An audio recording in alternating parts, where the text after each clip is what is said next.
ஊரை தெரிஞ்சுக்கிட்ட உலகம் புரிஞ்சுக்கிட்ட கண்மணி கண்மணி நானும் பிறந்துடுச்சு நானும் இந்த ஆளுக்கு வேற வேலை இல்லை. கண்மணி பா நான் காலேஜ் கிளம்பிட்டேன், ஃபீஸ் கட்டணும், காசு கொடு. காசா? ஆமாம்.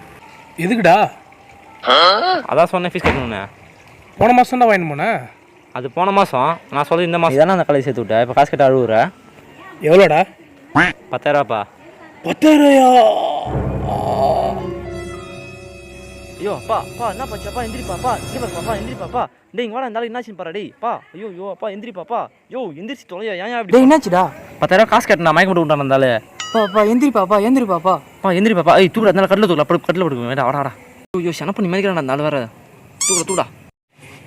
அப்பா எந்திரிப்பாப்பா, எனக்கு 10,000 காசு கூட வேணாம் பாப்பா, எந்திரிப்பா. ஏன் அப்படி பண்ணுற பாவத்தள்ளி கொட்டி எந்திரிச்சு தொலையா. டேய் எனக்கு தெரிஞ்ச அந்த ஆள் நடிக்கிறான்னு நினைக்கிறேன்.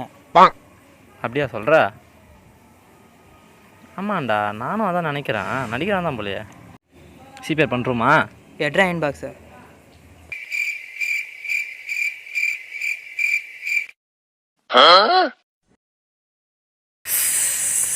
ஐயோ 10,000 பணத்துக்கு என்ன சாவடி போறான்னு போடுறேன். எப்போ என் வீட்டு கண்ணு குட்டி என்னோட மல்லு கட்டி என் மார்பில் முட்டுதடி கண்மணி.